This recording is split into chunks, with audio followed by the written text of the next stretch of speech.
Hey everyone, Jordan here. You may remember a couple of weeks ago I looked at the B850 Tomahawk Wi-Fi Max. Now people commented on that video saying, what about the X870E Tomahawk? And I thought, well, there's no such thing as far as I know. But it turns out this was a late bloomer and they now have a Tomahawk for the X870E.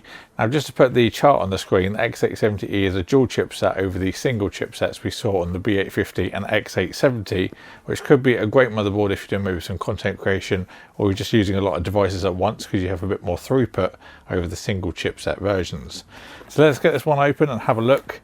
Now when I did my X870E roundup video, I mentioned the ASRock Nova, which is one board that I didn't have. That seems to be a really good price to performance board as it had the dual chipset as X870E. But this one actually comes in around £40 cheaper than that at the time of filming as well. So this could be a really good price to performance board. So let's look at in our little accessories. We have got presumably a Wi-Fi antennas in here. This board's got Wi-Fi 7 and Bluetooth 5.4. And then we've got the board itself. We'll move that to look at what we've got included underneath. So we've got some instructions, quick installation guide, some stickers. We've also got the little key to move the M.2 standoffs. Got a couple of SATA cables, one of which is right angled.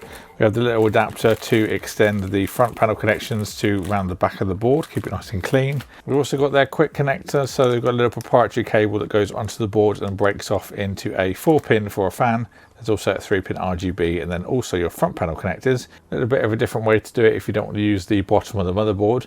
That also means you do get additional RGB and also fan cables on there as well. Then last but not least, we also have got a USB stick with all of our drivers on. Nice to see we've moved away from discs now.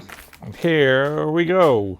We still have an 8-layer PCB with this board, and this is a 14+2+1 duet power rail system like we saw on some of the previous boards. Let's just have a quick look on the back before we go around it. Nothing really to write home about there. And let's have a zoom in and then go around the board. So on the top left, we have two 8-pin EPS connectors. These are solid pins. On the right, we have three 4-pin fan headers. We've got a CPU fan 1, a pump 4-pin, and then a system fan 1. We've got another 4-pin on the right-hand side, and also our first addressable 3-pin 5-volt. We then got the postcode readouts and also the easy debug LED. Really love to see these on boards. I think that they should all have them. They're very handy things to have. We then got our 24-pin motherboard power and also the easy connector that I said about breaks away to the RGB front panel and also the 4-pin. On the right angle, we've got our USB Type-C internal connector that also delivers 27 watts of charging and is 20 gigabits per second. We then also have 4 SATA 6 gigabit ports and 2 Type A connections. These are going to be 10 gigabits per second. If you're using the case of a lot of USB ports, you can plug all those in, so that's a good thing to know. On the bottom right of the board, we've got our traditional front panel connections. We then have another 3-pin 5-volt addressable. We then have system fan 5, 4 and 3, so 3 more 4 pins. 2 USB 2 headers, great for any hubs and controllers and things like that. Supplemental 8-pin there if you want to put any additional power to the PCIe lanes when we do some really heavy overclocking on your graphics card. That will help deliver lots of power. We then have another system fan, that's a total of 8 on this board, or you can do 9 if you're going to use the breakout cable as well. We then have another 3-pin 5-volt addressable, so a total of 3 on the board or 4 with the breakout. We then have a standard 12-volt RGB cable. And then we have our front panel audio connector on the bottom left. This is using a Realtek ALC 4080 codec, but like I mentioned on previous motherboard videos, if you're really serious about sound, highly recommend a sound card, you won't look back. So going up to the socket, we've got support for 7000, 8000 and 9000 series processors. And then on the right hand side, we've got our DIMM slots. There's support there for up to 256 gigabytes of DDR5, up to 8,400 megatransfers per second out of the box.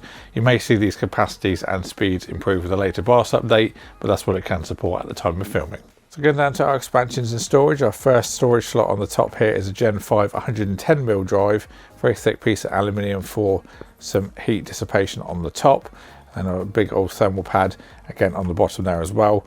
We've also got the little quick release for the NVMe's to go into as well, but you can use up to 110 if you wish.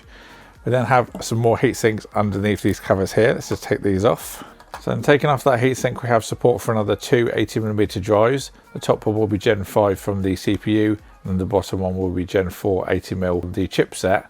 We then have another heatsink below that, quick release, and that will take another 80mm Gen 4 drive at X4. In total, we do have 4 NVMe slots on this board, 2 Gen 5, 110, 180mm, and 2 Gen 4, both at 80mm. So for our PCIe slots, our top one is an armoured Gen 5 slot. We have got the lovely quick release on there as well, so it's press 1 to unlock and then again to latch. Really do like those. Then we have some additional slots further down We've got one that's going to be running at PCIe Gen 3 and X1 from the chipset, and the bottom one is a PCIe 4 running at X4 from the chipset. Not the fastest ones in the world, but perfectly good enough for a sound card or maybe a capture card. So finally, onto the rear I/O. At the very top we have our clear CMOS and also BIOS flash buttons. Love to see those on a board. We've got an HDMI out, very good for troubleshooting. We've got two red USB ports, these are 10 gigabits per second. We then have two Type-C USB-C 40 gigabit ports, so USB 4. This is one of the mandatory features we see with X870. We then have the three blue USB ports, these are 5 gigabits per second. We have four USB 2. We also have a 5 gig LAN, there's also a 10 gigabit Type-C, a Wi-Fi 7 antenna points, a line out microphone in, and finally an SP diff. I thought I'd add a little comparison for those that are wondering about the differences between the B850, X870 and X870E Tomahawks. As I now have covered all of these on the channel, I'd recommend you do go and check those if you want to see all the intricate details for the headers and things like that. But the big things to know about, we have got a less chunky heatsink on the B series board in comparison to the X ones, that's for sure. That's one big standout thing. But otherwise, feature wise, they look very similar. The B850 has got no mandatory USB 4, so we've got two 10 gig Type-Cs on the back in place of what you'd see on the X series, which are the 40 gig ones there instead. And then that makes the B series a little bit cheaper. Then the X870 and the X870E are extremely similar, with just a few headers in different places. As you can see, the rear I/O is pretty much identical there. However, as I mentioned at the start of the video, the E features the dual chipset, which is great for anyone that wants to use multiple storage expansion slots or USB ports. So that was a look at the X870E Tomahawk. Didn't actually think I'd be saying that. Generally the Tomahawk series you see as a more affordable board. So it is nice that we have got an X870E, especially with the dual chipset. You can really put a lot of stuff in this without getting any bottlenecks or things slowing down, which is what you generally see on the B850 or the X870. Also, another thing to note, if you are going to really fill this thing up, some things may be disabled. So if you're going to use, say, 3 NVMe's, your top slot for a graphics card and then a sound card in the bottom one, you may find that the SATA or something disables. But all of that information is on the website, so just double check if you are really planning to fill this thing up. But let me know what you'd like to see me use this in. I'm sure we'll find a build for it very soon. I have got some things planned for some AM5 content, so I'm sure we'll find somewhere to fit it in. Hope you all enjoyed it. Big thanks to MSI for sending this out for me to look at. I'll put the links in the description box when I can find it. It's obviously a relatively new thing, as I mentioned at the start. But I hope you enjoyed this video. Thank you all for watching, and I'll see you all in the next one.